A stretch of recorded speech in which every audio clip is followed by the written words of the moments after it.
श्री राम श्री राम श्री राम श्री राम जय श्री राम श्री राम श्री राम जय श्री राम श्री राम। सांवरे और गोरे रंग की मनोहर जोड़ी है, सिंह के समान पुष्ट गर्दन, विशाल भुजाएं, चौड़ी छाती पे अत्यंत सुंदर गजमुक्ता की मालाएं, सुंदर लाल कमल के समान नेत्रें, तीनों तापंते छुड़ाने वाला चंद्रमा के समान मुख है, कानन में सोने के कर्णफूल शोभा दे रहे हैं और देखते ही देखने वाले के चित्त को मानो चुरा लें। उनकी चितवन बड़ी मनोहर है और भौं तिरछी और सुंदर है, माथे पे तिलक की रेखाएं ऐसी सुंदर है मानो शोभा पे मोहर लगा दी हो। सिर पे सुंदर चौकोनी टोपी है, कारे और घुंघरारे बार हैं। दोनों भैया नाखून ते लेके शिखा तक, एड़ी ते लेके चोटी तक सुंदर हैं और सबरी शोभा जहां जैसी चाहिए वैसी है रही है। जब पुरवासिन ने जी समाचार पायो कि दोनों राजकुमार नगर देखने के लिए आए, तब वो सब घरबार और सब कामकाज छोड़ के ऐसे दौड़े मानो दरिद्री धन को खजानो लूटवे को दौड़ रहे हों। स्वभावते ही सुंदर दोनों भैयन को देख के वो लोग नेत्रन को फल पाए के सुखी है रहे। युवती स्त्री घर के झरोकन ते लगी हुई है, प्रेम सहित रामचंद्र जी के रूप को देख रही हैं। वो आपस में बड़े प्रेम से बात करें। हे सखी, इन्होंने करोड़ों कामदेवन की छवि को जीत लो है। देवता, मनुष्य, असुर, नाग और मुनिन में ऐसी शोभा तो कहूं सुनवे में न आवे। भगवान विष्णु के चार भुजाएं, ब्रह्मा जी के चार मुख हैं, शिव जी को विकट भयानक वेश है और उनके 5 मुंह हैं। हे सखी, दूसरा देवता ऐसा कोई ना है जाके संग या छवि की उपमा दी जाए, मतलब वाह जैसी ये छवि बताई जाए। इनकी किशोर अवस्था है, जे सुंदरता के घर सांवरे और गोरे रंग के और सुख के धाम है। इनके अंग अंग पे करोड़ों अरबों कामदेवन को निछावर कर देना चाहिए। हे सखी, भला कहो तो ऐसा कौन शरीरधारी होगो जो या रूप को देख के मोहित न हो जाए। अर्थात जे रूप जड़ चेतन सबको मोहित करने वाला है।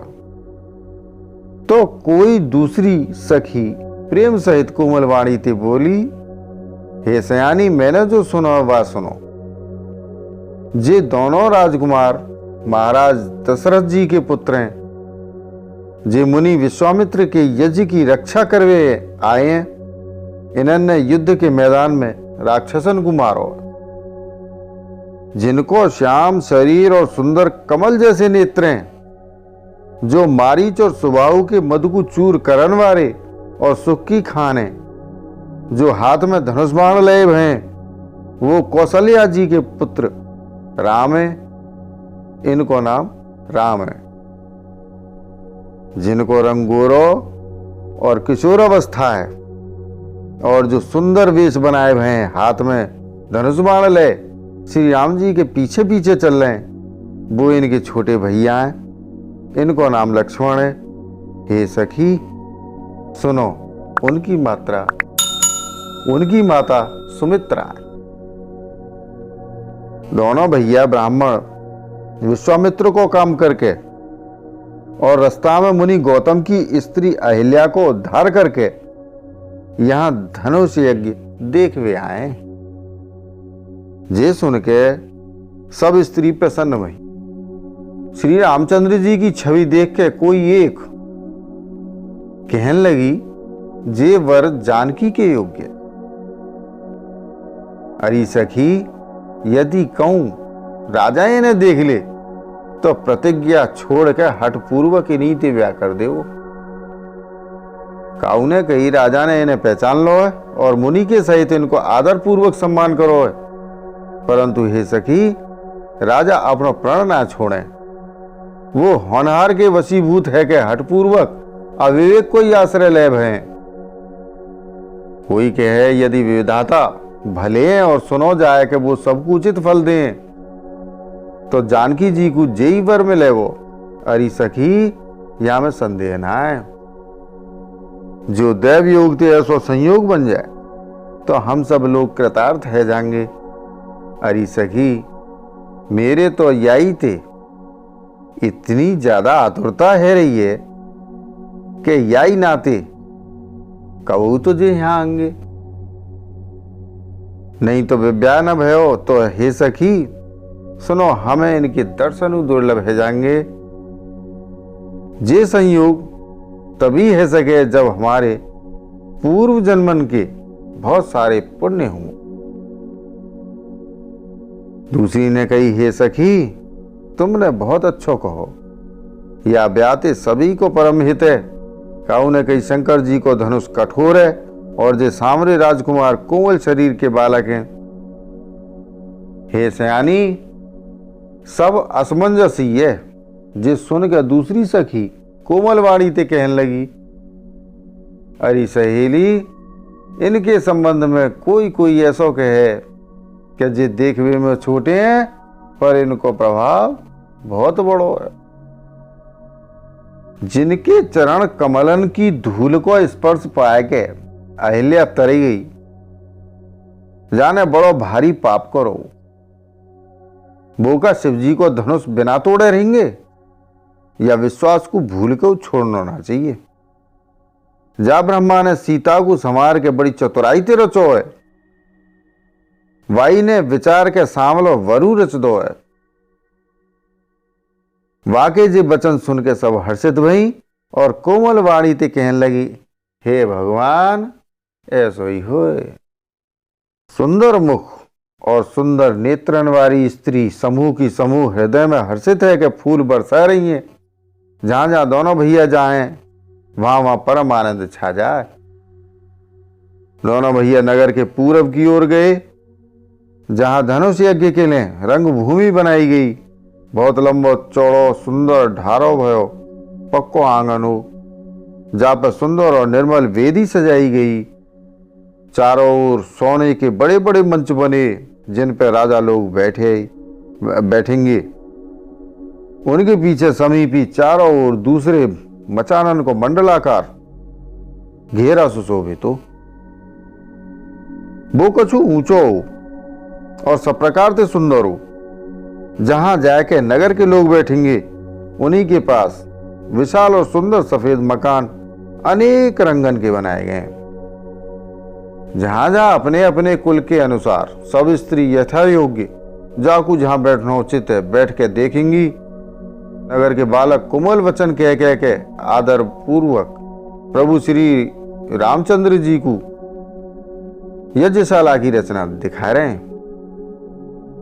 सब बालक यही बहाने प्रेम के वश है के श्री राम जी के मनोहर अंगन को छुए के शरीर ते पुलकित है रहे, और दोनों भैयन को देख देख उनके हृदय में अत्यंत हर्ष है रो।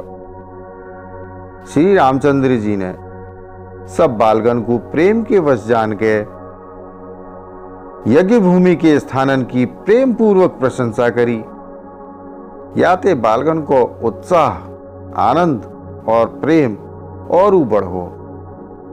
जाते वो सब अपनी अपनी रुचि के अनुसार उन्हें बुलाए लें, और प्रत्येक के बुलावे पे दोनों भैया प्रेम सहित उनके पास चले जाएं। कोमल मधुर और मनोहर वचन सुन के श्री रामचंद्र जी अपने छोटे भैया लक्ष्मण को यज्ञ भूमि की रचना दिखावें। जिनकी आज्ञा पाए के माया लव निवेश, मतलब पलक गिरवे के चौथाई वक्त में ब्रह्मांडन के समूह रसदार है। वही दीनन पे दया करन वाले श्री राम जी भक्ति के कारण धनुष यज्ञशाला को चकित है कि आश्चर्य के संग देख रहे हैं। या प्रकार सब कौतुक देख के वो गुरु के पास चले गए। देर वही जान के उनके मन में डर समाया हुआ। जिनके भयते डर को डर लगे, वही प्रभु भजन को प्रभाव जाके कारण ऐसी महान प्रभु भय को नाटक करें दिखाए रहे। उन्होंने कोमल मधुर और सुंदर बात कह के बालकन को जबरदस्ती विदा करो। फिर भय, प्रेम, विनय और बड़े संकोच के संग दोनों भैया गुरु के चरण कमलन में सिर नवाए के आज्ञा पाए के बैठ के। रात्रि को प्रवेश होते ही संध्या के वक्त मुनि ने आज्ञा दी, तब सबने संध्या वंदन करो। फिर प्राचीन कथा और इतिहास कहत कहत सुंदर रात्रि 2 पहर बीत गई। तब श्रेष्ठ मुनि ने जाके शयन करो। दोनों भैया उनके चरण दबावन लगे। जिनके चरण कमलन के दर्शन और स्पर्श के लिए वैराग्यवान पुरुष भांति भांति के जप और योग करें, वही दोनों भैया मानो प्रेम ते जीते हुए प्रेम पूर्वक गुरु जी के चरण कमलन को दबा रहे हैं। मुनि ने बार बार आज्ञा दी। तब श्री रघुनाथ जी ने जाके शयन करो। श्री राम जी के चरणन को हृदय ते लगा के भय और प्रेम सहित परम सुख को अनुभव करते हुए लक्ष्मण जी उनको दबा रहे हैं। प्रभु श्री रामचंद्र जी ने बार बार कही, हे तात अब सो जाओ। तब वो उन चरण कमलन को हृदय में धर के लेट गए। रात बीतवे पे मुर्गा की आवाज कानन सुन के लक्ष्मण जी उठे।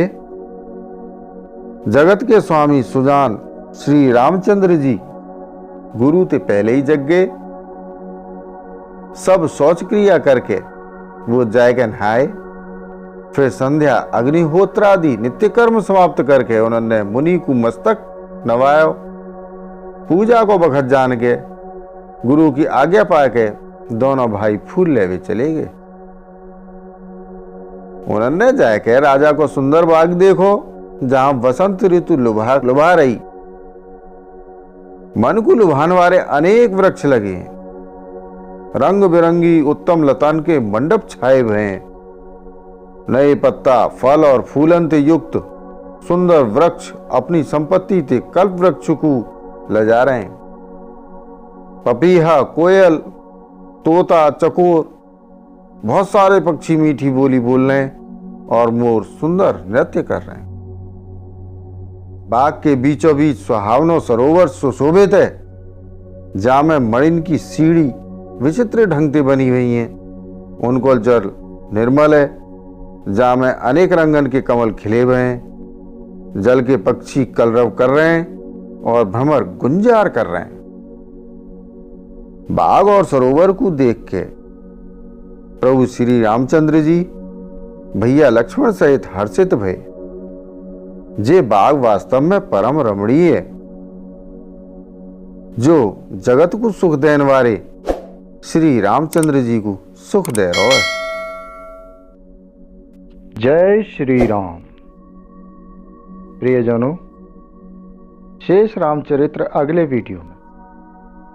तब तक इस वीडियो को लाइक और शेयर करें, चैनल को सब्सक्राइब करें, साथ ही नोटिफिकेशन बेल आइकन को दबाना ना भूलें, जिससे आने वाली वीडियो आपको मिलती रहे। वसुधैव कुटुंबकम। जय श्री राम। जय हिंद।